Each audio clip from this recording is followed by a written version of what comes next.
Hacía un tiempo que había colocado en el bastidor una urdimbre de hilos transparentes, casi invisible durante la mayor parte del día.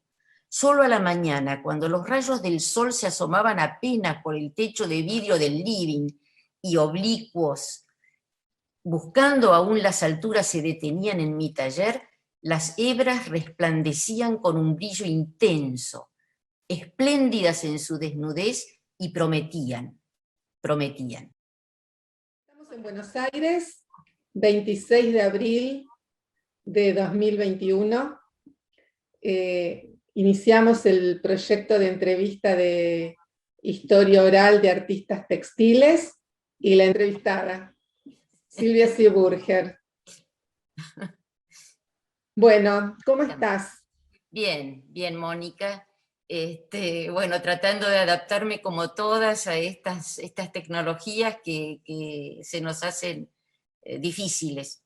Además, bueno, te toca entrevistar a una persona que tiene todo desordenado, o sea, no soy de esas artistas, viste, que han tomado conciencia de que son artistas y entonces tienen toda su producción ordenada, fotos y demás. Tengo todo como el diablo. Pero bueno, vamos a tratar de hacer lo que se pueda. Como decís vos, inician esto conmigo y yo le decía el otro día a Berta, no sé por qué se inició todo esto conmigo. Yo no hice nada. Todo se hizo, qué sé yo, estando yo presente. Así que más o menos voy a tratar de contarte esto así como fue, ¿sí? Bueno, vamos a empezar con algo de tu historia antes de ser artista, que es tu infancia. ¿Dónde naciste? Si nos querés decir el año, no es obligatorio. No, sí, no tengo ningún problema, porque si vos no decís tu año, viste, te lo sacás, te dicen, uy, qué vieja que estás. En cambio, de si decís lo que tenés, dicen, bueno, no está tan mal. Sí, tengo, espérate, que lo calcule, son 78 al día de hoy. En octubre vamos para el 79. Así que son unos cuantos años. Nací en el 42. ¿Y en dónde naciste, Silvia? En Buenos Aires, pero viví en San Isidro toda mi vida. Mis padres ya tenían la casa que bueno, se vendió hace un tiempito, pero no hace mucho, ya habiendo fallecido los dos, y en San Isidro. Así que ahí con jardín. Mi madre que, bueno, a ver, yo de chica me preguntaban, ¿qué querés ser? Y yo decía, mamá pintora, porque mi madre pintaba, hizo grabados, María Elena Sieburger, no sé si, bueno, creo que en los grabados ha sido conocida y ha hecho cosas maravillosas, ¿no? Ella sí, una artista realmente muy buena.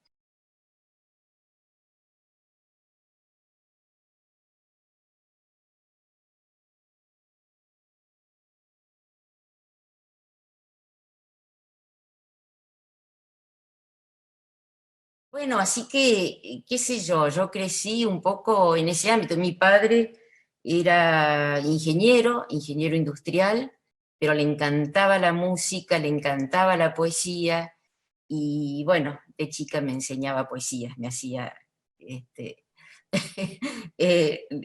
estudiar como de memoria o recordar poesías de Becker y demás, que bueno, me encantaba. Y y bueno, justamente que después te iba a leer algo que me escribió Rafael Esquirru. En casa, por ejemplo, bueno, se recibían artistas, ¿no? Mi madre era amiga de Castañino, porque ella era muy amiga de la mujer de Castañino, de Nina Ebecker. Así que, qué sé yo, a mí me encantaba las reuniones esas, yo era chiquita y trataba de escuchar todo, ¿no? Como de absorber. Cuando venía Esquirru también, que me encantaba, no solo porque me parecía muy buen mozo, sino que además me gustaba todo lo que él contaba, todo lo que decía del arte, de la poesía, de la filosofía, qué sé yo. Así que bueno, mi infancia estuvo bastante signada por ese tipo de cosas, ¿no? La música, la poesía y las artes plásticas. ¿Y vos hacías pintura de chica? Yo dibujaba, dibujaba, pintaba, me fabricaba unos teatritos y hacía los personajes y representaba cosas que me inventaba con esos personajes que hacía. Y recordando todo eso, es increíble cómo después esas cosas que van surgiendo, ¿no? En la vida es como que marcan como jalones y al final uno dice, bueno, al final yo hice una sola obra toda mi vida, ¿no? Porque ves esos dibujos, o ves dibujos, por ejemplo, que hice mucho antes de entrar en el textil, cuando recién me casé y lo esperaba a mi marido que venía tarde desde la facultad, porque hacía varias cosas en el día, y terminaba en la facultad a la noche como docente, él es arquitecto, ¿no? Y yo esperándolo después de que dormían los chicos, que eran bebés,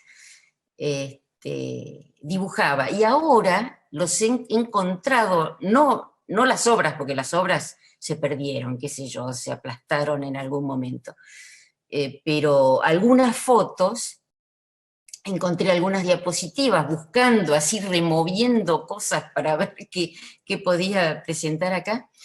Encontré unos dibujos en papel, unas figuras, eran como parejas, ¿no? Haciendo el amor o qué sé yo, cosas así, pero que cortaba el papel y lo doblaba para que surgieran volúmenes, ¿no? Porque es increíble cómo tienen mucho que ver con cosas que he hecho, ¿no? En el textil, ¿no? En estas cosas, esas que están allá, ¿ves? Sí. Empezaron los habitantes de Urdimbre y demás. Bueno, tiene bastante que ver con esas cosas también. Así que, como digo, uno hace una sola obra en la vida. Y, y en tu infancia, además de la pintura, la música, bueno, jugabas con esas imágenes y esos teatros que te armabas. Y ¿Y sí, qué hacías? ¿Títeres o hacía, personajes? claro, hacía títeres que los hacía desde arriba, ¿viste? Que los hacía andar y qué sé yo, que saltar, bailar. ¿Y escribías las historias? Escribía las historias también.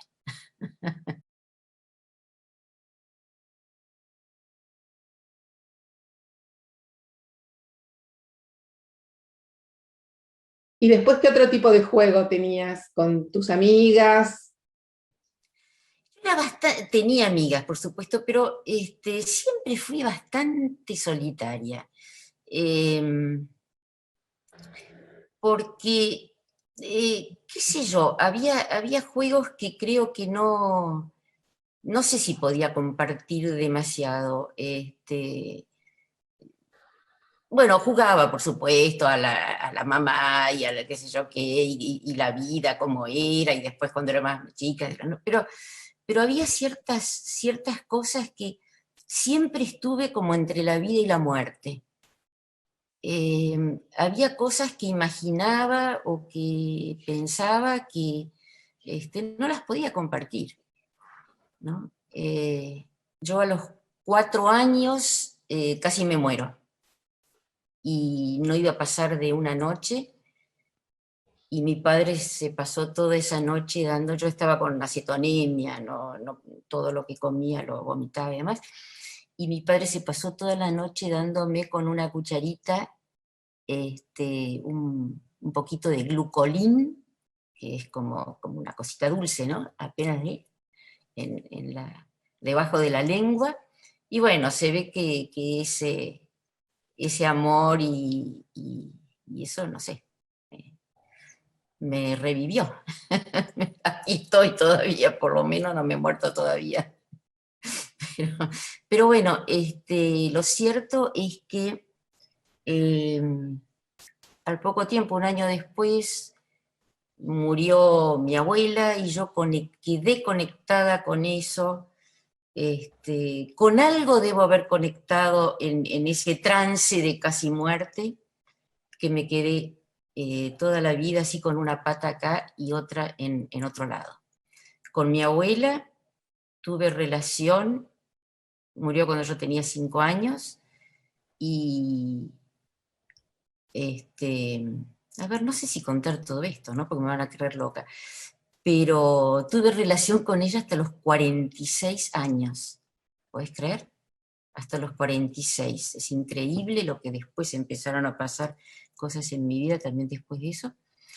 No sé por qué, un día entré acá, en esta casa donde estoy viviendo ahora, más allá hay como una biblioteca, entré a la biblioteca y dije, uy, tita Leonora ya no está. Y esa era mi abuela paterna, ¿no? Tita Leonora. Bueno, no quiero decir, si entro en una de las historias, son historias demasiado largas, así que cortémoslo acá. Pero explican bastantes cosas de las que después podemos hablar. Bueno, ¿y tu tránsito a la adolescencia cómo fue? Que es una etapa complicada. A ver, adolescente, uno de los 17 años de adolescente, no, ya no, ahí es cuando conocí a mi actual marido, ya me puse de novia. Antes, no sé, son cosas que se fueron dando. Lo que me ocurrió a mí también es que en el colegio, ahora que lo estoy pensando ahora, ¿no? Yo estaba como un año adelantada, en el sentido de que yo era un año más chica que todas las demás. Así que era muy ingenua con chicas que ya se estaban escribiendo cartitas con los compañeros y demás. Yo estaba en otra cosa, por ahí estaba en la calecita y estas estaban ya pensando en otras cosas. Eh, no sé, no tengo nada para destacar, salvo que a los 17 años, no, a los 16, 15, 16 años, me fui con mis padres a Europa, 5 meses. Y yo ahí ya hubiera tenido que hacer el 5.º año del secundario.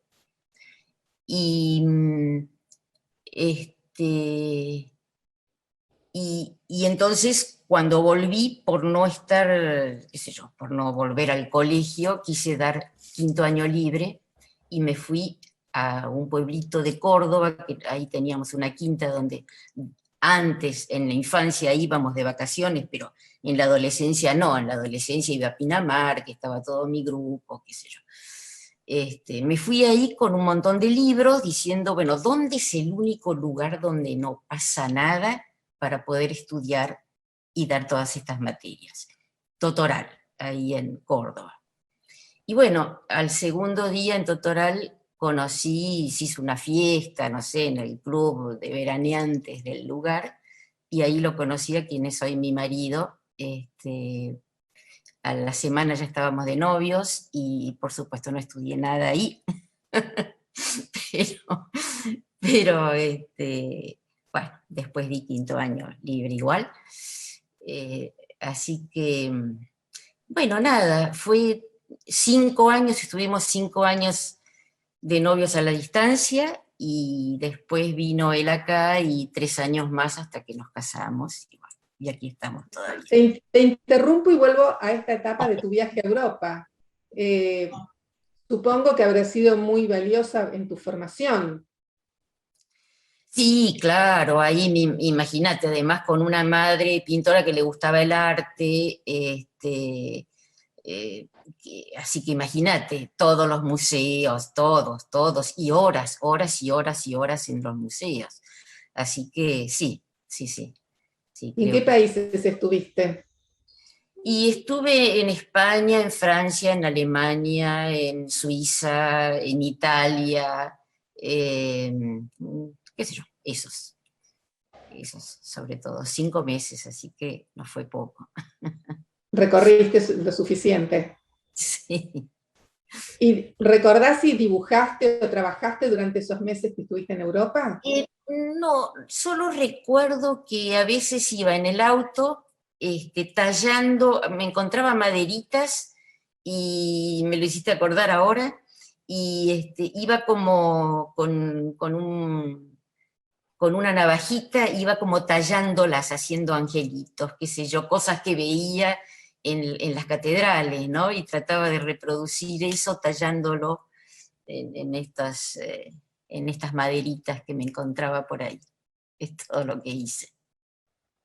Y cuando terminaste el secundario, después que rendiste ese año libre, ¿cómo continuó tu actividad? Después quise entrar en arquitectura, pero quedó trunco eso, y entré en escenografía en la Universidad del Salvador. Allí estuve con la señora Beitía, Alice de Ramón de Beitía, que bueno, fue una de lo que yo digo, hay 3 o 4 maestras que he tenido en mi vida. Una fue mi profesora de piano en la infancia, ¿no? Digamos, maestras porque no solo me enseñaron la técnica o las cosas que me querían, para lo que yo quería hacer o aprender, sino fueron ejemplos de vida, ¿comprendés? Y esa fue la profesora de piano. Después esta profesora de escenografía, y allí fueron 3 años, 3 o 4 años creo que estuve allí. Y, y bueno, me recibí de escenógrafo, pero después no, ya después de eso, creo, me casé, ya no me acuerdo bien. Y, este, y bueno, no ejercí la escenografía, pero sí me hizo seguir pintando, dibujando, eh, en fin. Y, y tiempo después, ¿cuándo fue que yo había hecho, que creo que se los mandé, a ver, déjame ver, hay una serie, hay un tapiz que del Generalito, del tirano Banderas de Ramón de Valle Inclán. Ese lo hice cuando tenía unos 20 años, ahí no estaba casada, estaba en mi casa, la casa de mis padres, y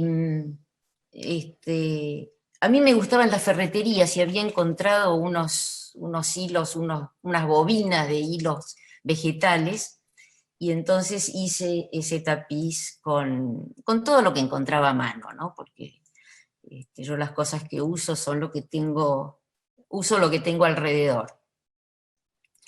¿Cómo Y fue tu inicio, pasar del dibujo al tapiz?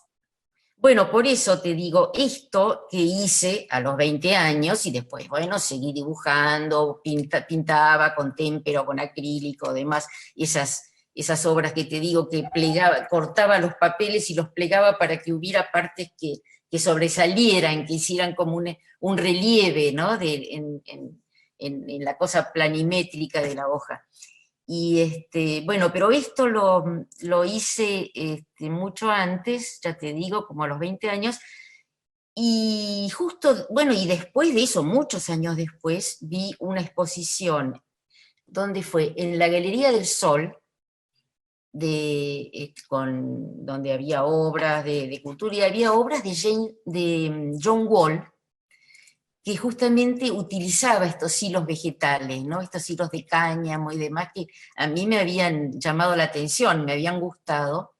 Así que eso es lo que me hizo entrar al taller de Joe. Simplemente esa asociación, ¿no? Con este tapiz que había hecho hacía tanto tiempo y que me habían gustado esos hilos. Y entonces fui al taller de John, que empezaba sus cursos. Eran cursos que en ese momento yo estaba casada, no exactamente recién casada, estaba ya con los chicos, pero bueno, viste, cuando son los primeros años que estás sin plata, no tenés un mango, y entonces me resultaban caros.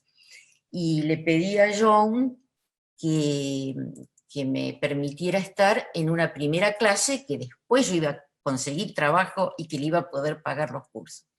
Entonces ella, por supuesto, me abrió la puerta, me dejó entrar, hice esa primera clase, y cuando terminé esa primera clase me dijo, bueno, vení, era un viernes, me acuerdo que eran los viernes las clases, vení el miércoles.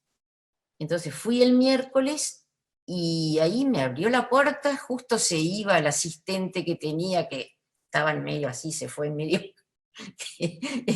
la echaba como que peleada, y me abrió la puerta, hola Silvia, pasa, me dice, bueno, listo, y me propuso ser su asistente. A mí se me abrió el cielo, ¿te das cuenta? La primera clase como alumna, y ya la segunda semana ya como asistente. Por supuesto que le dije que sí. Me puse, ya no me acuerdo si iba todos los días o 3 veces por semana, yo no me acuerdo cuánto, porque yo tenía que dejar mis chicos también, así que organicé todo como para ir.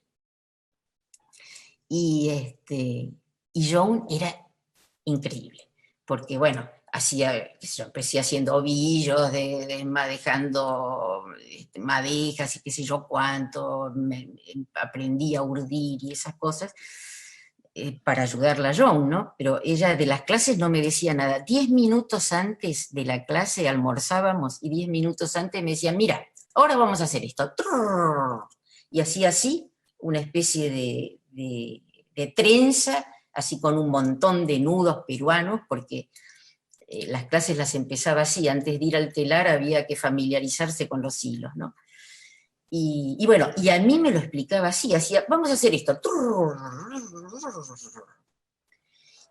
y se iba a dormir, se iba a descansar 10 minutos. Y a los 10 minutos volvía, y bueno, ya, qué sé yo, un poquitito más, media hora más y demás, y ya empezaban las clases. Y en las clases ella hacía lo mismo con la gente, le hacía y después la gente decía, Silvia, vení, ayúdame con esto. Entonces yo esos 10 minutos me los pasaba, a ver, este hilo pasó así, este otro vino asá, qué sé yo, trataba de probarlo, cosa de poder explicarles después y ayudar a los alumnos, ¿no? Bueno, así que terminaba con la cabeza así que me dolía tremendo, pero bueno, me hizo andar rápido. Eso fueron mis... ¿Recordás en qué Sí. año fue eso, tu ingreso al taller? Sí, eso fue exactamente 1974. Increíble, ¿no? Porque espérate, yo acá no sé ni dónde tengo, porque en el 74, empecé así, pero de no saber nada, con Joan. Y ya ahí empezamos ya en el 75, bueno, con toda la gente del taller. Ahí, de esa época del 74, hay un muestrario de puntos. Esto es un tapiz rojo que se ve que era el único ovillo que tenía, así que es muy aburrido, es simplemente un muestrario de puntos, y es algo que tenía Berta ahí, que me decía, yo no puedo, esto no debe ser tuyo, porque no aparecen tus cosas. Bueno, ese es el primer ejercicio que hice en el taller de John Wall, el muestrario de puntos, como alumna, ¿no? Como alumna. Bueno, eso fue en el 74. En el 76 yo ya empecé con los habitantes de Urdimbre. ¿Nos explicás de esa obra, por favor? Mira, los habitantes de Urdimbre empezó... A ver, ¿se ve algo esto? No. Sí, sí, se ve. Bueno, antes de esto, había hecho una, porque es importante eso, había hecho una que se llama Ícaro. Es una obra que yo hice, puesta acá, ves hacia abajo que hay como una doble... Yo estoy en un lugar que está como abierto hacia atrás, ¿no? Bueno, sí. acá hay como una baranda, y acá había puesto un bastidor y lo había envuelto ese bastidor con hilos de cáñamo, los hilos gruesos de cáñamo. Y porque quería tenerlo eso como urdimbre, quería hacer como varios tapicitos y después cortarlos y tener, no sé, todo, era un bastidor con dos rodillos, así que lo tejía, lo urdía así como en redondo, ¿comprendés? Y bueno, quería hacer eso. Cuando vi los hilos de cáñamo, esto que les entraba la luz de allá, porque ahí arriba tengo como un vidrio en el techo, ¿no? Les entraba la luz y los encendía un poquito. Dije, uy, esto lo tengo que utilizar junto, las dos urdimbres juntas. Y hice un tapiz que se llamó Ícaro y que es como el eslabón, es el eslabón perdido. Todo de cáñamo y hay una figura.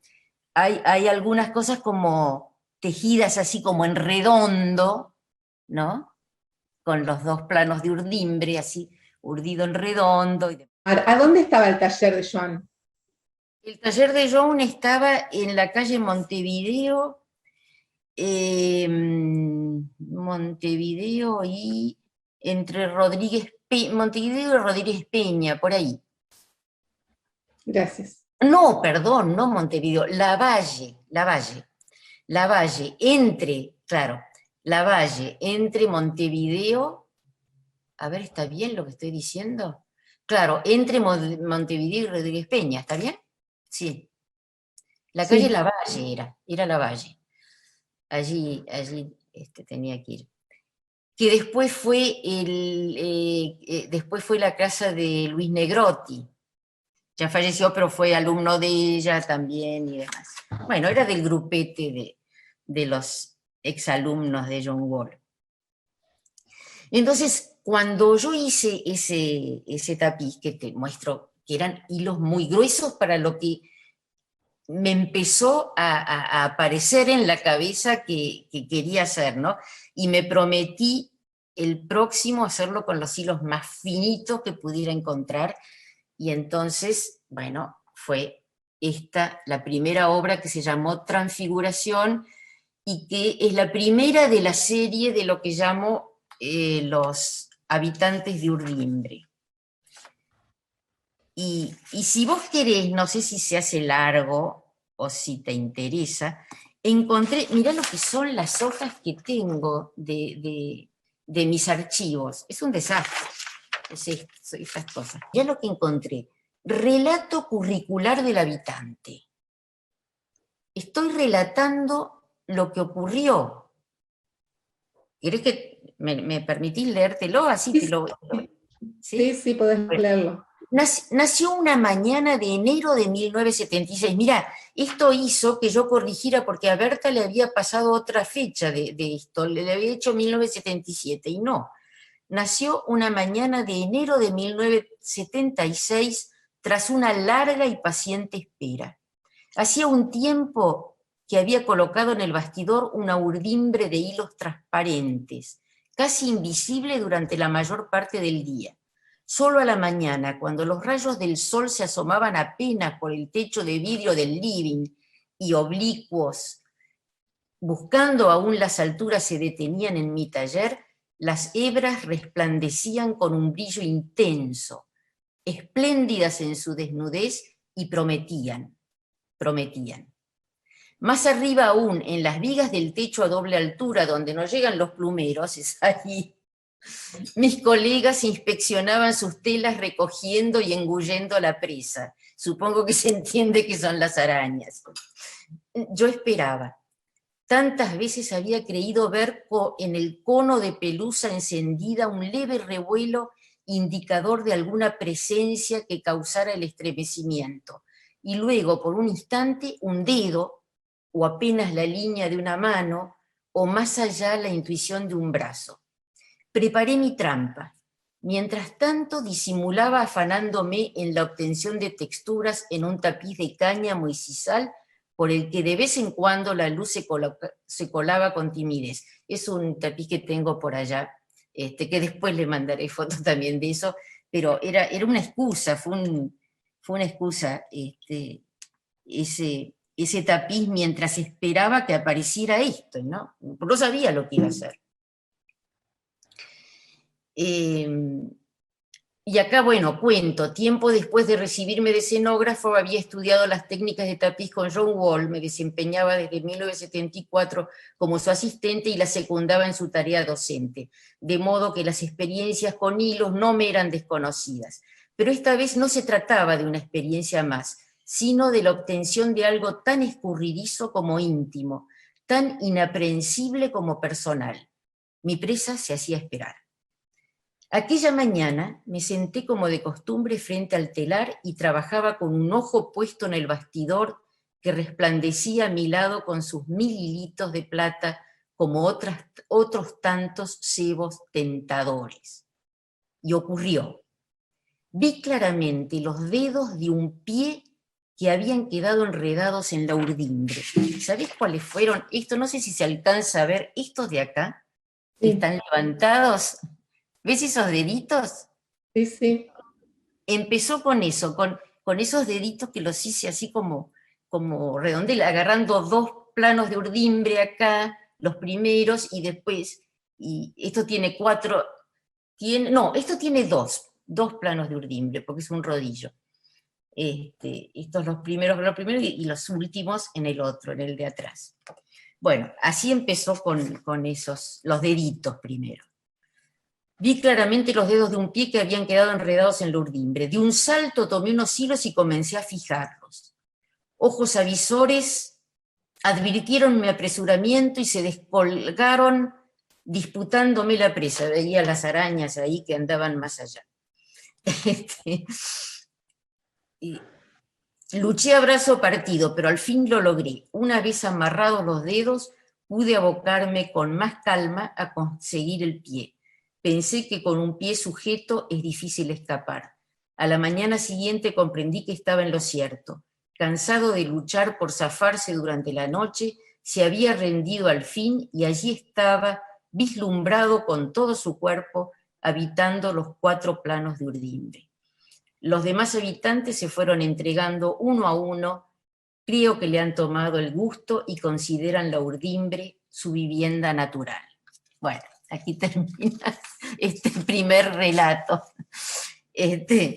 La verdad es que después fueron estos de acá, ¿no? Los de allá. Después de esta obra fue esta otra también del 76. Estas obras, bueno, fueron como insólitas dentro del lo que todavía le llamábamos tapiz, ¿no? ¿Nos podés explicar, por favor, eso? Sí, era cuando se hizo, porque esto fue en el 76, y ya en el 77 se abrió el Centro Argentino de Artistas del Tapiz, así era, CAAT, como es ahora, que es Centro Argentino de Arte Textil, pero ahí le decíamos Centro Argentino de Artistas del Tapiz. Porque, a ver, lo que existía en ese momento era el Centro de Artesanos, que nucleaba a un montón de gente que estaba trabajando en el tapiz moderno, digamos, John Wall, Gracia Cutuli, Marta Viñals, estaba Antoinette Galland también. Y bueno, todos estaban en el Centro de Artesanos, y era como esta lucha de decir, no, la verdad es que el medio textil y los elementos textiles dan para expresar cosas a nivel de arte, artísticas, no solo para la reproducción de cosas o para la elaboración de algo decorativo, nada más, ¿no? Sino para expresar a través del textil como se puede expresar a través de la pintura, de la escultura o de cualquier otro medio artístico, ¿no? Así que, bueno, un poco la lucha de ese primer año, la verdad que fue muy rápido todo, y fue rápido porque estaba madura la cosa, ¿no? En el 77, que una de las cosas que nunca me expliqué, pero dije, bueno, fue así, que yo haya sido la primera presidenta, porque yo realmente era una recién llegada. Lo que pasa es Claro, que, sí, discúlpame, quiero volver un poco a la obra, sí, antes sí, de bueno, que bueno, hablemos del Centro de Arte Textil. así yo me evado, me No, voy. es muy interesante conocer tu proceso creativo Sí, y cómo se va transmutando lo que es una artesanía o lo que se llamaba tapiz al arte textil. O sea, sería claro. muy interesante conocer eso. Bueno, tanto que cuando yo empecé con estas cosas, y bueno, las mostré por supuesto en el taller de John Wall y demás, John hizo hasta una reunión con exalumnos y con todo para ver y determinar si lo mío era tapiz o no era tapiz, había que llamarle de otra manera. Y, y entonces, bueno, qué sé yo fui a esa reunión y le digo, bueno, a ver, espera, ¿hay urdimbre? Sí, hay urdimbre. ¿Hay trama? Y sí, también hay trama. Hay hilos, este, bueno, qué sé yo si es tapiz, pero es textil, no puede ser otra cosa. Así que ahí quedó, es textil. Y bueno,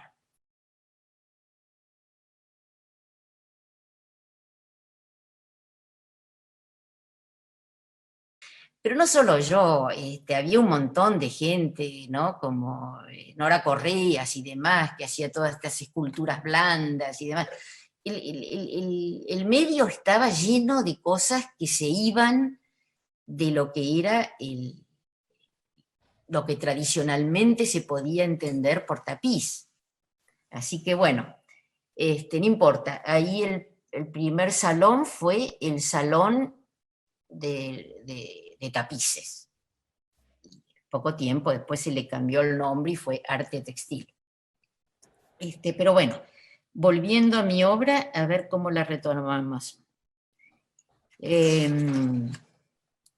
bueno, primero fueron eh, ahí en el 76, 77, 78, fueron no, 76 y 77 fueron los habitantes de Urdimbre. Y eran como, eh, a ver, como cosas así. Estos también, no sé si se ve algo. Sí, sí se ve. Esto que es sombra y figura. Eh, Era en realidad, por ejemplo, esto, mucha sombra, figura, espejos, porque es en realidad un personaje acá con su sombra, que es espejo, ahí se está viendo de frente, pero es un personaje. Por lo general, todos estos de los habitantes de Urdimbre eran uno.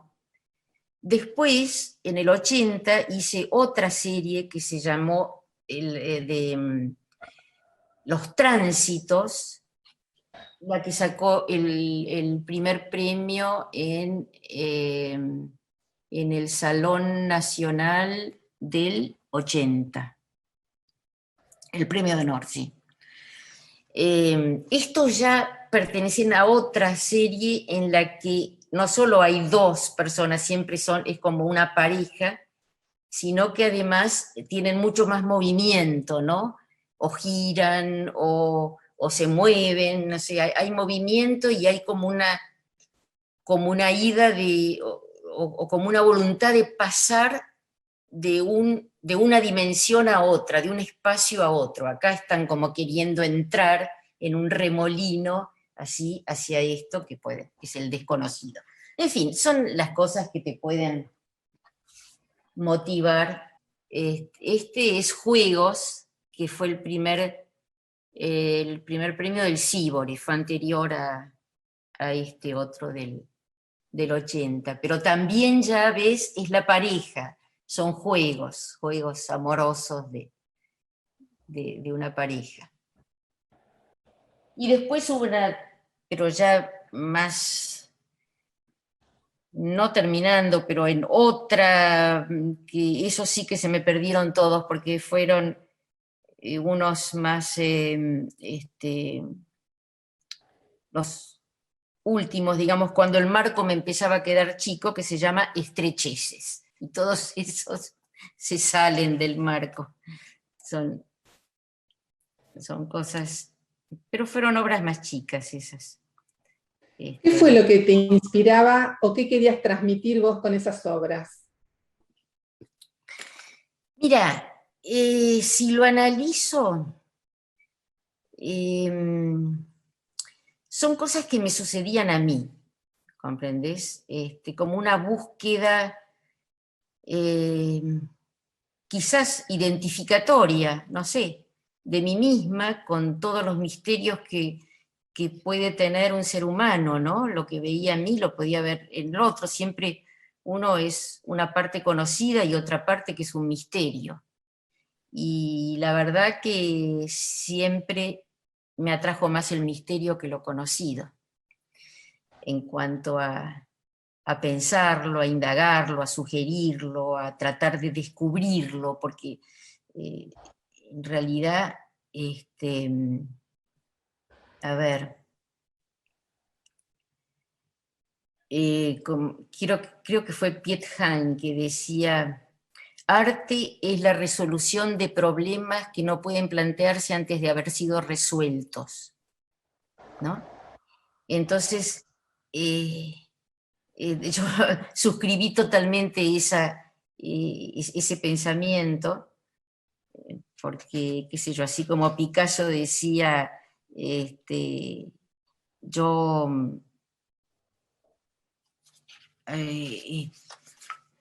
yo no busco, encuentro, encuentro, decía él, ¿no?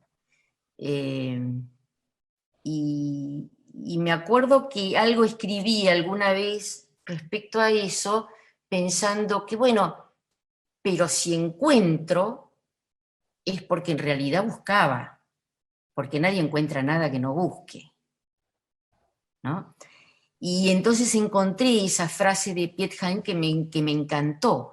Arte es la resolución de problemas que no pueden plantearse antes de haber sido resueltos. O sea, primero hacés la obra, la hacés. Y no sabés por qué lo hacés, yo por lo menos. Yo la hago.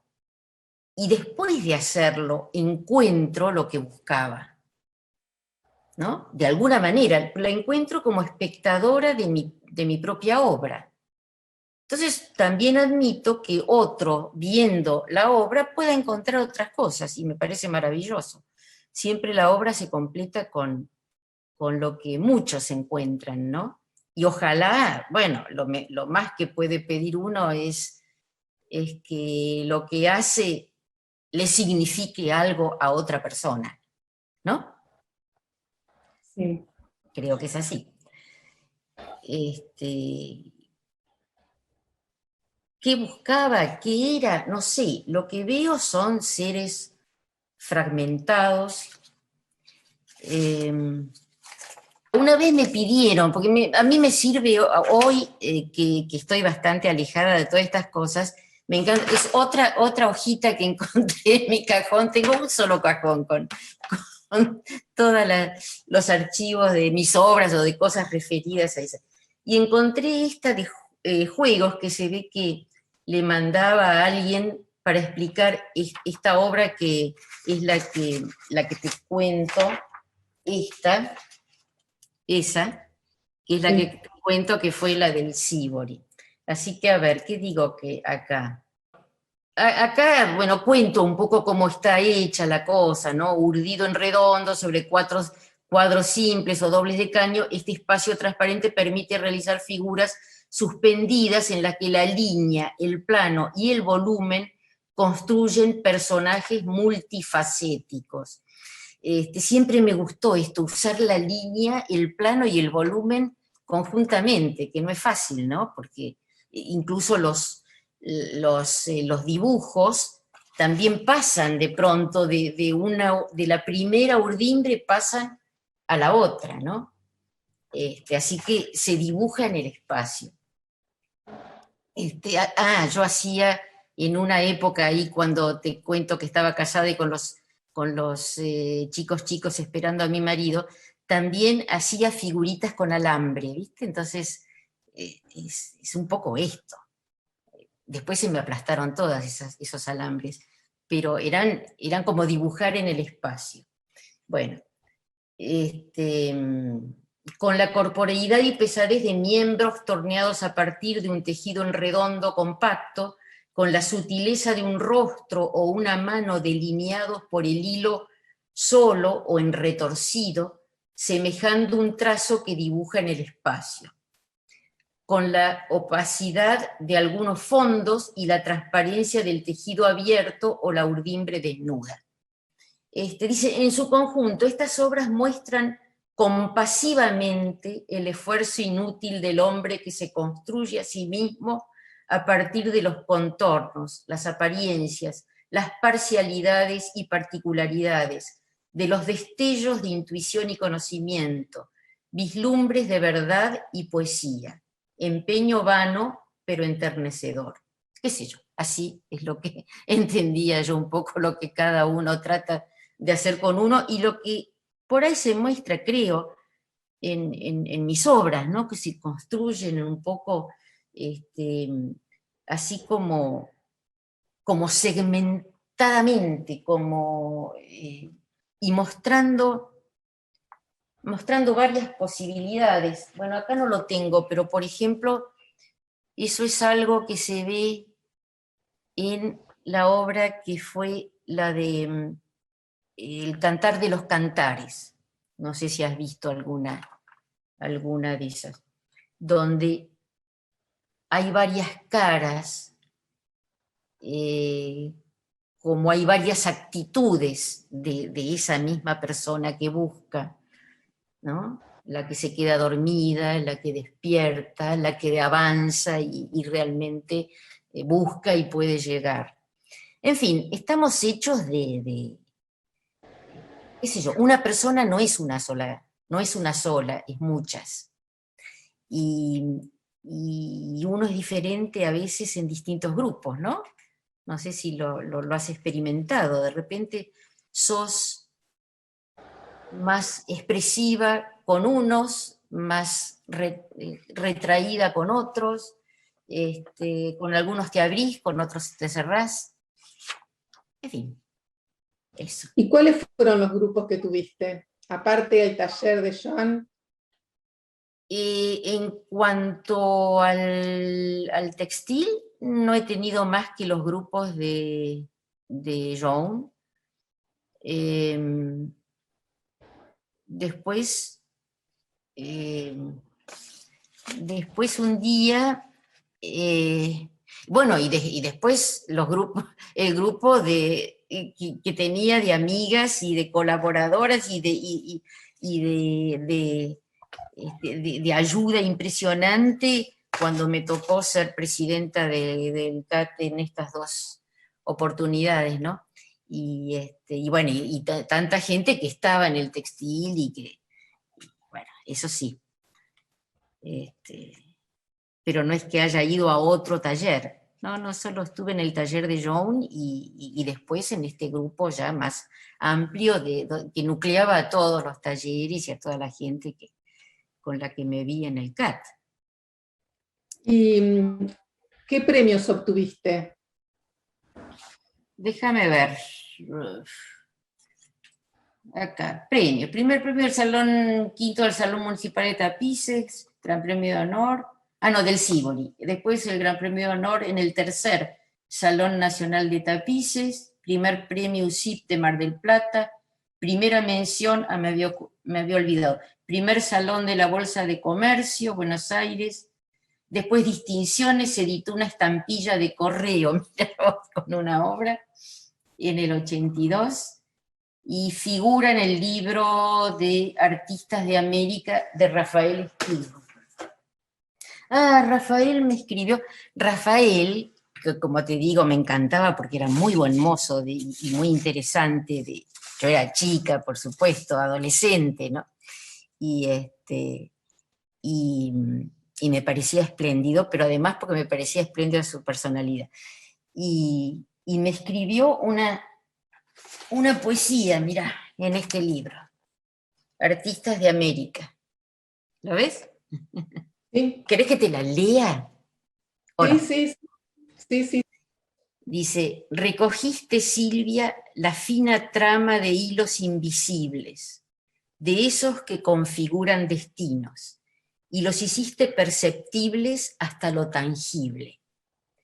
Se desliza tu mundo con la delicada paciencia de tejedoras mitológicas, dueñas del secreto que, sabiendo aguardar, lo fundamental les pertenece. Flotan tus imágenes en espacios transparentes, mirada esencial de los tuyos, cuyos desvelos amorosos supiste coronar. Supongo que aquí está hablando de mis padres, ¿no? Bueno, por eso tu arte del tapiz transmuta materiales, siempre nobles, y los hace danzar al compás de una música que no es fácil de escuchar, la alta música de las esferas. Ja, ja, qué lindo.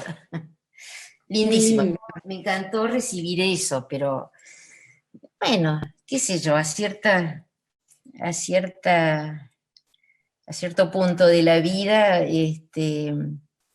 me gusta que algo que uno haya hecho, no solo en mis obras, también con esto del CAT y demás, que haya seguido, y entonces decís, bueno, qué sé yo, un granito de arena dejo al menos, ¿no? Antes de empezar con la fundación del CAT y tu trayectoria dentro del CAT, me gustaría hablar un poquito más de tu obra y saber si tenías alguna metodología de trabajo. Mira, el tema es nunca he podido hacer, o no, alguna vez, sí, alguna vez hice algún esquema, alguna vez, no voy a decir que nunca lo hice, no es cierto. Alguna vez hice algún esquema y después trabajé sobre eso, pero incluso esos esquemas después los he cambiado. Me ocurrió cuando nos invitaron a todos para el Cantar de los Cantares, que teníamos que ser, primero teníamos que ilustrar algún versículo del cantar, y eso tenía que estar escrito en la obra, ¿no? Tenía que estar puesto. Y, y teníamos que ser elegidos en base al proyecto que hiciéramos, teníamos que dibujarlo y mandarlo y bueno, y ver si ese proyecto era aceptado. Así que no tuve más remedio que hacer un esquema, ¿no? De lo que iba a hacer. Y bueno, listo, lo hice, me aceptaron y qué sé yo. Cuando lo iba a hacer, dije, uy, qué aburrido hacer lo que ya había dibujado, lo que no tengo ganas, total. Y como nos habían devuelto ese esquema que habíamos mandado, nos lo devolvieron, ¿quién se va a acordar lo que yo mandé? Voy a hacer otra cosa, hice otra cosa totalmente distinta, no tiene nada que ver. O sea, yo hacía lo que hice con esa primera obra de la cual te conté cómo nació. Me ponía, urdía. Después me hice caños como eso que los hice hacer, ¿no? No hice la locura de como fui la primera obra, esta transfiguración la hice en un bastidor y después esto que me lo hice hacer de acrílico, tuve que pasar lo que había hecho a este bastidor. Fue algo impresionante, no me acuerdo, la verdad no me acuerdo ni cómo hice para pasarlo, ¿no? Había que pasar estos rodillos y después ponerle tensarlo con esta parte. Bueno, me pasé toda una noche que creí que la obra la perdía hasta que ¡tom! Quedó tensa. Así que bueno, todas las otras obras me hacía fabricar los marcos, o los fabricaba yo, con los que son de tubos, de estos cromados, son todos cortados y fabricados por mí y demás. Este otro me los hice hacer porque son soldados. Y bueno, ahí ponía la urdimbre y me pasaba 1 o 2 días mirando la urdimbre, hasta que apareciera algo. Y bueno, cuando aparecía algo en mi imaginación, truc, lo iba haciendo. Y así hice todas las obras. Esta convocatoria del Cantar de los Cantares, ¿de quién fue? Esa fue de la Sociedad Hebraica Argentina, que nos llamó ahí a toda la gente, ahí ya estaba constituido el CAT, el Centro Argentino de Arte de Artistas del Tapiz, y entonces nos planteó el tema, ¿no? De quienes queríamos hacer una obra así, eligiendo un versículo. A mí me encantó el versículo 3 del 3, era el versículo 3, capítulo 3, me acuerdo, que dice, era cuando la tsunamita se despierta y no encuentra al rey Salomón en la cama y chau, se me fue, ¿dónde está? Entonces sale a buscarlo por la ciudad y le pregunta a los guardias, ¿habéis visto al que ama mi alma? Entonces eso es lo que yo puse en letras hebreas. Busqué a un pastor protestante que sabía hebreo, y entonces le digo, bueno, me habían pasado unas fotocopias de esa página en letras hebreas, y le digo, bueno, ¿dónde dice esto que yo quiero poner? Y entonces me señaló de acá hasta acá. Y entonces eso es lo que reproduje. Y bueno, y se hizo en en la Sociedad Hebraica Argentina, después se llevó a Tel Aviv, a Jerusalén, dio unas buenas vueltas esa exposición muy linda del Cantar de los Cantares. Fue en el 1981, creo, cuando hice esa obra, así que tiene que haber sido 1981, esa exposición. Bueno, y ahora lleguemos, que ya varias veces lo insinuamos, la creación del Centro Argentino del Tapiz, como se llamaba al principio. Bueno, eso como te digo, y como le decía a Berta, no puedo creer que haya sido, digamos, que me hayan elegido a mí, porque nos reuníamos allí, y yo lo único que recuerdo era que yo tenía como una intuición, o qué sé yo, como así lo imperioso que era para todos los talleres unirse, ¿no? Ir juntos, para pedir salones, en fin, para darle categoría de arte al arte textil, al tapiz, como se decía, a esto que le decían artesanía. Y y era lo único que tenía yo, qué sé yo, no sé, nos reunimos o convocamos para que nos reuniéramos a la gente del taller de Gracia Cutuli, de Marta Viñals y de todos, y yo le decía en realidad a John, tenés que estar vos, tenés que ser vos la presidenta, o vos o Gracia, o en última instancia Marta, o qué sé yo, o Antoinette, no sé, Tana Sachs, por ejemplo, Tana Sachs, tantos años trabajando, o sea, toda gente que hacía muchísimos años. Yo acababa de llegar, imagínate, llegué en el 74, sin saber nada, en el 77 se abre, se instituye esto del centro.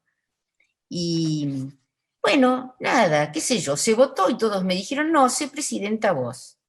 Bueno, qué sé yo, ahí voy.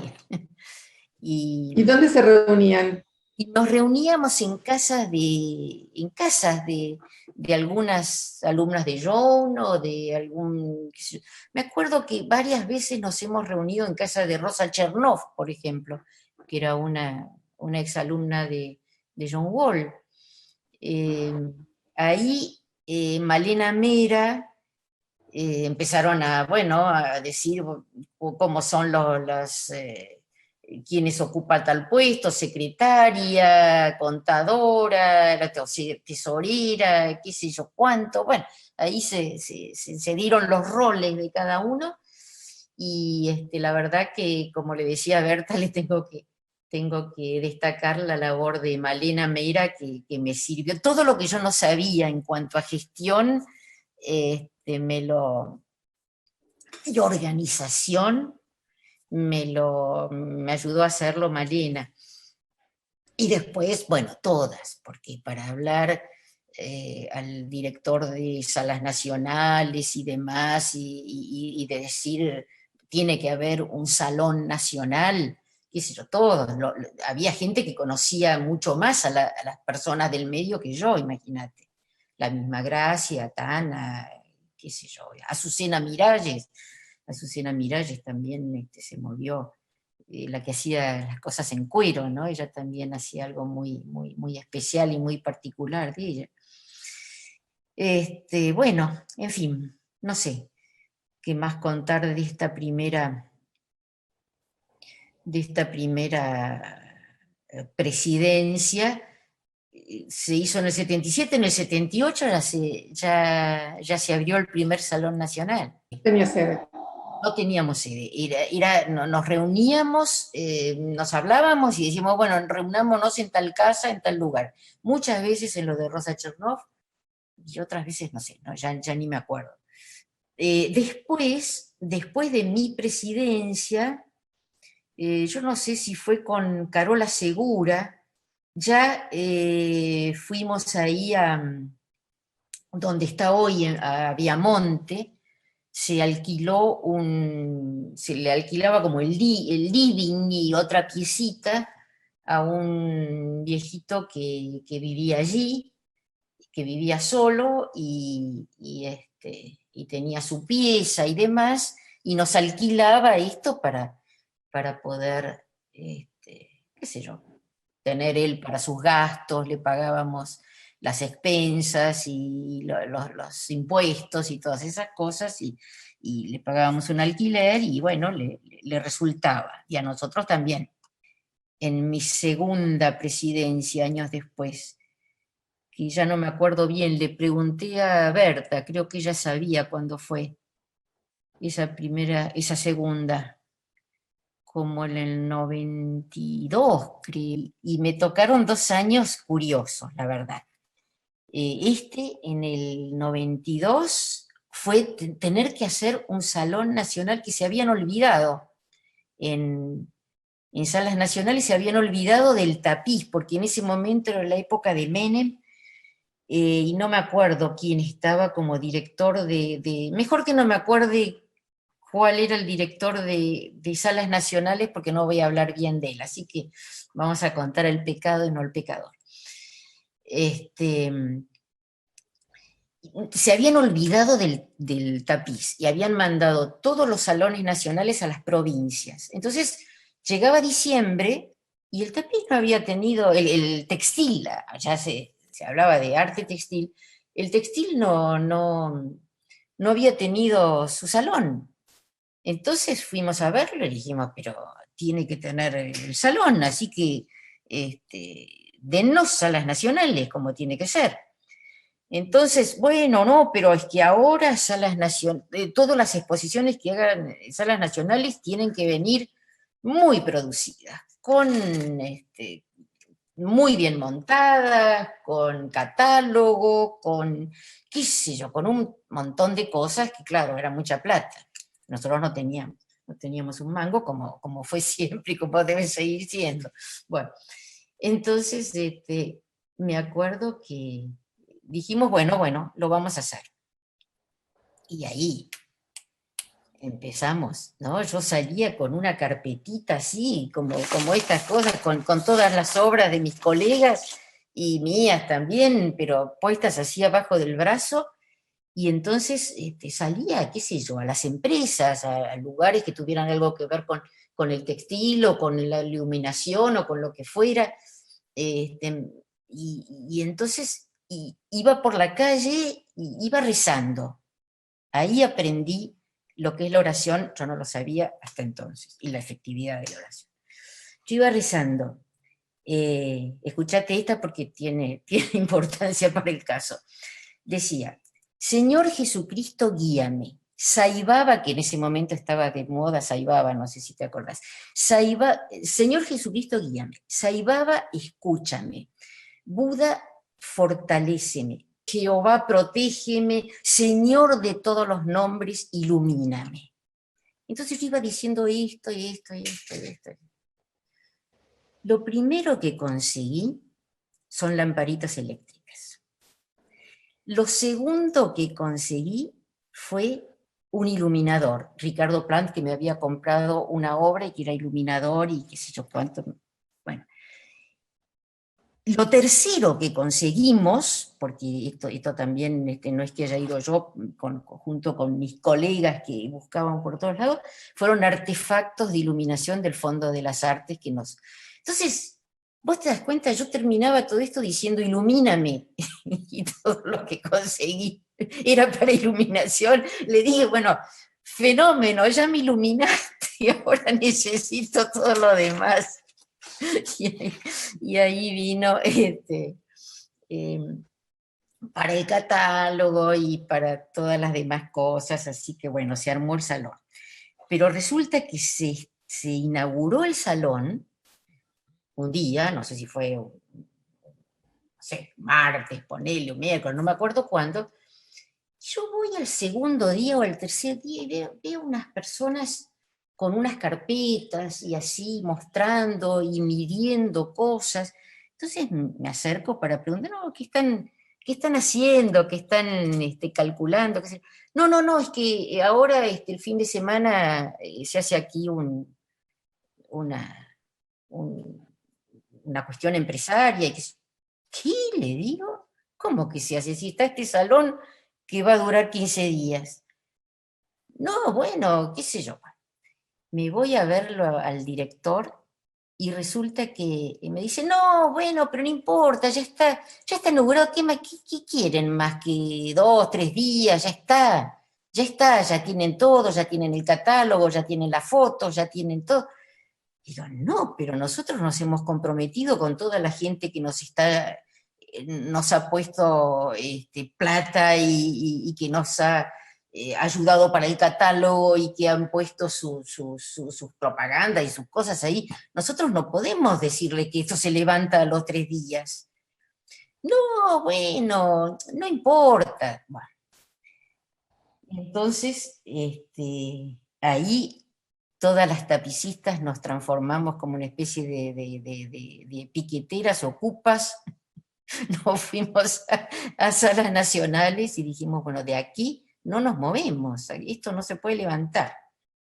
Y entonces me fui a verlo al secretario de Cultura, que es el que, salas nacionales depende de la Secretaría de Cultura, y me habían dicho que había una audición de radio, debe haber sido en Radio Nacional, no sé dónde, donde ese mismo día en que todo esto se estaba sustanciando, iban a hablar de este salón de arte textil.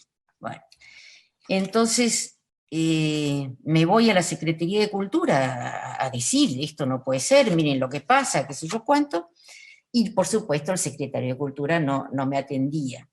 Y se me hacía la hora de ir a la radio para hablar de esto, ¿no? Para hablar del salón en realidad, ¿no? Y, y entonces, bueno, le digo a la secretaria del secretario, le digo, tengo 10 minutos para que el secretario me reciba. Si no me recibe, me tengo que ir, qué sé yo qué, bueno, y me tengo que ir a la radio.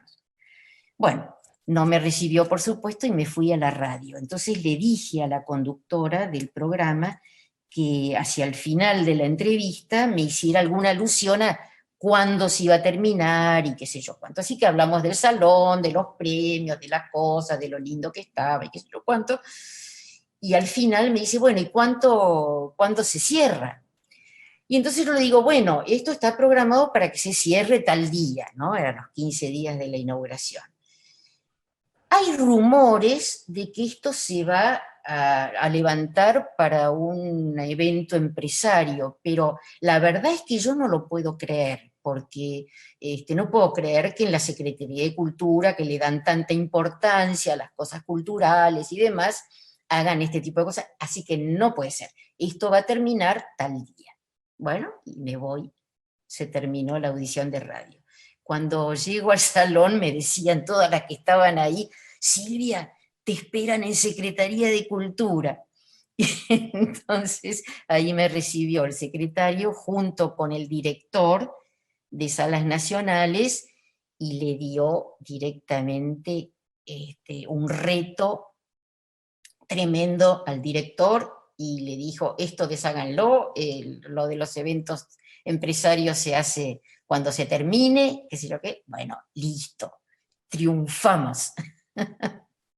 Así que eso fue maravilloso y, y yo que no me conocía ciertas capacidades de ponerme firme y de luchar por las cosas, me dio esta, qué sé yo, de saber que uno tiene a veces capacidades que desconoce. Hacer algo. Bueno, desde estas cosas del CAT que te cuento, me empezaron a pasar cosas así. Son cosas extrañas que vos decís, bueno, acá o estás ayudado por alguien de más arriba o qué. Primero que aprendí a rezar, después podía rezar otras cosas. Esa obra, cuando no tenía todavía todo el fondo, estaban como puestos los personajes, digamos, pero no tenía todo el fondo bordado, y, y la aparté un poco, estaba ahí abajo, que allí hay un piano, la puse así, sostenida en el piano, y me aparté como 3 metros para verla, y me dijo textuales palabras, Silvia, basta de aludir a las cosas, esto tenés que vivirlo. ¿Y por qué supongo yo que ocurrió eso, que tuve eso? Como te decía, mis primeras obras, ¿viste? Empezaban por una persona, después hice 2, como mucho, una pareja. Y esto estaba lleno de personajes y de cosas que ligadas, que interactuaban. Cuando me ocurrió esto, que me vino como un, qué sé yo qué, no me pasa todos los días esto, ¿eh? No, no me pasa todos los días. Me pasa una vez en la vida, qué sé yo, algunas veces me ha pasado, pero como de tener intuiciones fuertes, de cosas muy fuertes. Y allí, bueno, dejé esa obra y la dejé por mucho tiempo, 20 años. Así que me llevó a otras cosas. A los pocos días, Silke me invitó a una reunión con ella para contarme de su obra en Rusia. Yo me equivoqué y no fui a la hora en que estaba invitada, que era a la mañana, y fui a la noche. Y a la noche me contó otra cosa, me contó de una mujer que había conocido ahí en Rusia, que ayudaba, es más o menos como si fuera una Madre Teresa, más o menos, en la Argentina, ¿no? Y todo esto me pareció realmente increíble, muy laudable y demás, pero la verdad es que no me atrajo eso. Lo que me atrajo es que me contó que esta mujer, antes de hacer un cambio muy fuerte en su vida, había tenido una muerte clínica y había visto lo que pasaba después de la muerte. ¿Te acordás que yo te decía que yo viví mucho tiempo con una pata en este lado y otra pata en la otra, y que casi me morí? Que el tema de la muerte para mí era algo muy, muy fuerte, muy importante. Entonces yo tenía que conocer a alguien. No sé, tener como un relato de primera fuente de alguien que le hubiera sucedido esto. Así que la llamé y me fui a Bahía Blanca y ella me dijo, bueno, si venís acá vas a tener que trabajar. Y bueno, todo lo que me pasó allí fue muy, muy, muy, muy fuerte, ya no te lo relato más porque ya sale de lo que estábamos hablando. No dejan de ser experiencias de vida muy fuertes, ya ves que me tomaron como 20 años, ¿no? Eh, ¿Y no produjo nada en los 20 años? no, en mi obra no hice nada en los 20 años. O no me acuerdo, no sé si alguna cosa, porque digamos, las cosas manuales yo no puedo dejar de hacer alguna cosa, pero no en el textil, no sé. Y si esas experiencias, como relató usted, fueron tan fuertes, ¿puede brevemente contarnos alguna de esas situaciones, si quiere?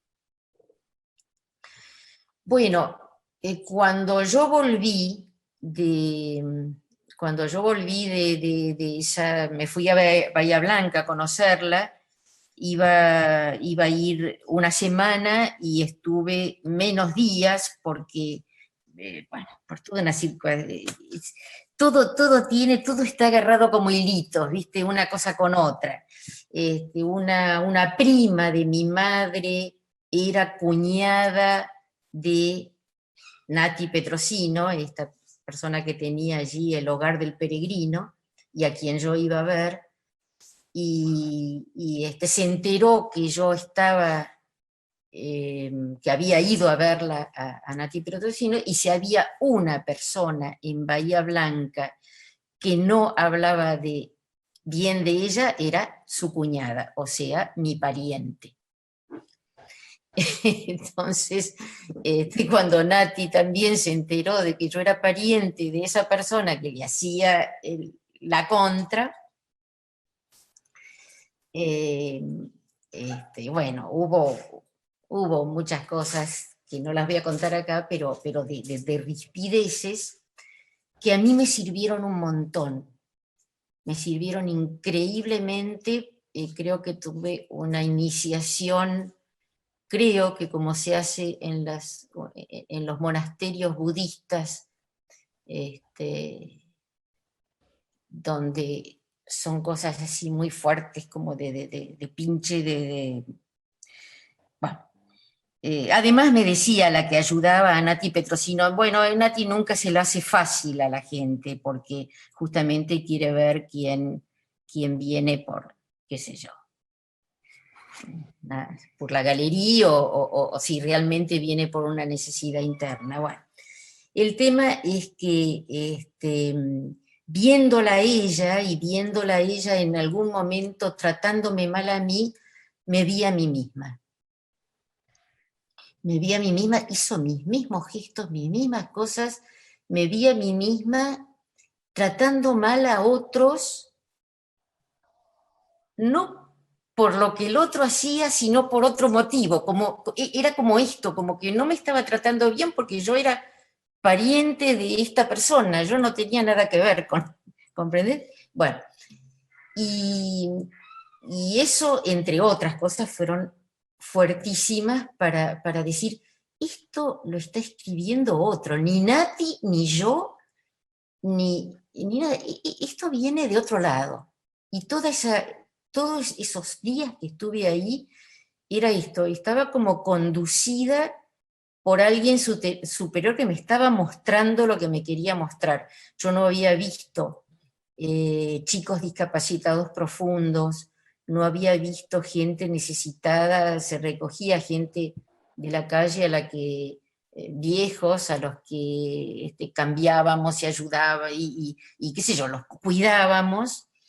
eh, y les dábamos un hogar y le dábamos, los vestíamos y los bañábamos y qué sé yo. Y a los chicos también, los discapacitados profundos, nunca había visto una cosa así. Y, y además la alegría con la que vivían cuando se los ayudaba y cuando uno los, no sé, los trataba como seres humanos, ¿no? Así que bueno, eso la verdad es que me cambió. Cuando volví, que no dormí en toda la noche, en el viaje de vuelta, y que tuve una experiencia impresionante también, porque yo rezaba, ahí sí le rezaba a Jesús todo el tiempo, y al volver estaba como, estaba como nublado, así como, ¿cómo se llama cuando? Como neblina, había neblina, y entonces miro por la ventanilla y lo veo a Jesús, así, con los brazos abiertos y con el corazón, viajando en el mismo ritmo de mi ómnibus. O sea, así, en la ventanilla, y seguía ahí. Yo no podía creer, y después me di cuenta que era un camión que tenía una imagen de Jesús, con el corazón de Jesús, viajando así al lado. Ya estábamos llegando a Buenos Aires, que hay hay manos, hay varios este, andariveles, y bueno, y entonces estaba así el camión con la imagen. Bueno, vuelvo a casa, cuento a mi familia todo, y claro, no había dormido en toda la noche, me voy a dormir. Y, no me voy a dormir. Encuentro acá en este escritorio donde está un papel todo hecho un bollo, que lo abro y decía que para ese mismo día, una reunión de la Fundación COR de ayuda a los chicos con SIDA o con hijos de chicos, de padres con SIDA, y que se estaba constituyendo un grupo de ayuda para hacer una casita y para albergar a estos chicos. Entonces, yo antes el SIDA lo tenía como algo que no quería ni ver a alguien que tuviera SIDA, y había tenido además contacto con personas homosexuales, amigos incluso, dentro del textil, un montón, divinos todos, y en la escenografía también. Sin embargo, tenía como este miedo irracional de que me picara un mosquito y les picara a ellos, y de que el SIDA se me contagiara por un mosquito. Bueno, estas cosas absolutamente irracionales. Cuando yo veo este papel de ayuda a las personas con SIDA, volviendo yo de Bahía Blanca y habiendo visto lo que había visto, bueno, me fui directamente ahí, y bueno, y me puse como voluntaria y demás, y trabajé con ellos. Bueno. Ese mismo día, después de esa reunión, vuelvo, y ahí sí, estaba muerta, y me fui a dormir. Y entonces soñé que estaba en Bahía Blanca, lo de Bahía Blanca se veía como en una habitación más allá, y yo estaba en una habitación más acá, estaba con Pancho, con mi marido y demás, y miraba lo que sucedía allá en la otra habitación, que era lo de Bahía Blanca, y decía, ¿cómo voy a vivir ahora si yo dejé mi corazón allá? Dejé mi corazón en Bahía Blanca. Esto era todo en el sueño. Y entonces me despierto, y en el momento de despertarme, una voz fuertísima me dice, pero si yo te di mi corazón 2 veces, en un solo día te di mi corazón 2 veces. lo escuché así, ¡tra! Y me despierto y digo, no, claro, el corazón de Jesús que vi en el viaje y la Fundación COR. COR viene de corazón. Ahí entendí que era el corazón de Jesús 2 veces. Ese sueño también, bueno, ayudó a lo que fue toda una tarea de voluntariado de muchos años y que, bueno, no fueron 20 años de voluntariado, fueron menos, pero de pronto cambió también mi vida, eh, porque las circunstancias te hacen cambiar. Tuve que volver a mi casa, yo ahí me iba a visitar hospitales, qué sé yo, casa, en fin, ahí sí que tengo infinidad de anécdotas y de cosas impresionantes. Pero impresionantes por esto, porque cuando vos te acercás a las personas sufrientes o a las personas que están viviendo situaciones límites, ahí ves la acción de Dios o de lo trascendente o del universo o de la vida, llamale como quieras, eh, la ves así palmariamente, es una cosa tan linda, tan impresionante que realmente no hay más que para agradecer, no es que uno haga una acción así, qué maravilla lo que haces, no, lo que es maravilloso es que la otra persona, sufriendo lo que sufre y necesitando lo que necesita, te, te, te dé lugar en su vida, ¿no? Esto es lo que he vivido en esas situaciones es impresionante. Bueno. ¿No pudo trabajar entonces en el arte durante todo ese No, tiempo? ahí no, en esos tiempos no, en absoluto. Y después, cuando volví, fue porque también ocurrió algo en un año que empezaron matándolo al socio de mi marido, el mismo año. A mitad de año se enfermó mi hija de diabetes, una diabetes muy lábil y con mucha necesidad de que la acompañara. Y finalizando el año murió mi padre y bueno, la acompañé a mi madre en su duelo y qué sé yo qué. Así que eso me volvió a mi situación de familia y de ocuparme de las cosas que la vida me estaba diciendo. O sea, desde entonces me he ocupado de lo que la vida me dice, mira, ocúpate de esto, pero lo veo clarito. Y bueno, es así. ¿Por qué será que ahora ocurre todo esto de que me llaman? ¿Y no volvió entonces nunca más a trabajar en el textil? Eh, hice algunas cosas con figuritas, figuritas con tiras de papel y ese tipo de cosas, pero no, ya desde otro lugar, no ni para exponer, ni para nada,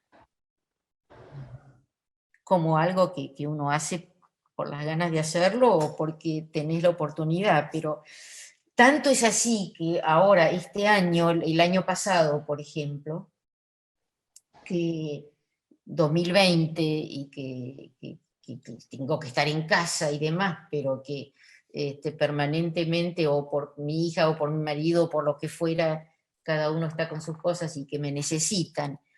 Y no puedo ponerme a hacer una, porque si yo me pongo a hacer algo, me enfrasco en lo que hago y me absorbe la obra, ¿comprendés? No puedo hacer nada que me absorba la obra porque tengo que estar es decir, necesito estar en disponibilidad para lo que sea. Entonces, como me gusta hacer cosas, agarré un tronco y me puse un tronco acá que tenía con varias, este, como te puedo decir, no el tronco solo, sino que con ramas que salen y con cortezas y qué sé yo qué, me puse a limpiarlo, a pulirlo, y qué sé yo qué, a ver qué quiere decir el tronco. Y entonces empezaron a salir un montón de cosas que querían decir, lo tengo por allí. Lo tengo por allá abajo. Pero vos fíjate, era buenísimo porque si yo tenía que salir, tengo que ir a comprar algo o alguien me necesita, yo al tronco lo podía dejar porque no era algo que estaba diciendo yo, sino que estaba diciendo el tronco. Y al tronco le puedo decir, cállate, y que necesito hacer otra cosa. Lo dejaba y después a los 10 minutos o a los 20 o a los 30 podía volver y seguir lijándolo, puliéndolo, acá sale una boca, acá se ve un ojo, acá es la nariz, acá está qué sé yo qué, y bueno, pero es lo que el tronco estaba diciendo, no yo. Así que bueno, ya hablé de más. ¿No extraña volver al textil?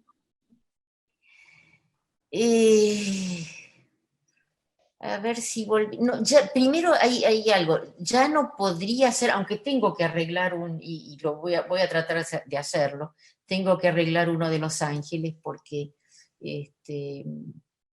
me lo quemó el sol, lo tenía en un lado y hay unos hilos que tengo que restituir. Pero me parece, ya voy a ver cómo me va con eso, arreglando esa obra. Me parece que ya no me dan los ojos, si bien me operé y todo, pero ya no tengo la vista como la tenía.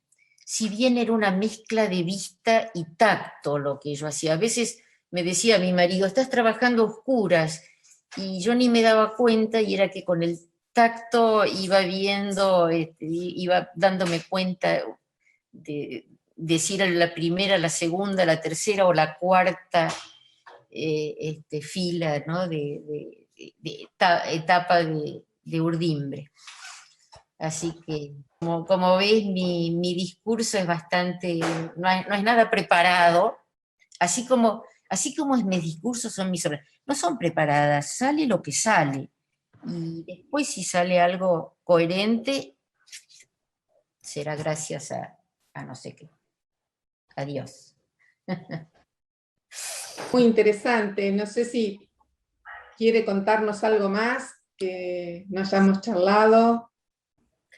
Sí, me gustaría decir que me alegro un montón, aunque creo que ya lo dije, me alegro un montón que el CAT siga, ¿no? Me decía Berta que no está fácil, nunca fue fácil, y esto que uno ha ayudado a que surja, a que nazca y que tenga vida propia, me parece maravilloso. Y así como eso, hay obras a lo mejor que he vendido y que espero que tengan vida propia también y que le digan lo que quieran decir a quienes los tengan. Y habrá otras que se destruirán, pero bueno, quedará alguna foto. Bueno, Silvia, la verdad que un encanto. Le agradecemos mucho, mucho su tiempo y seguimos en contacto con usted. Bueno, no me trates de usted. Es lo Bueno, único. Dale. bueno, muchísimas gracias por todo.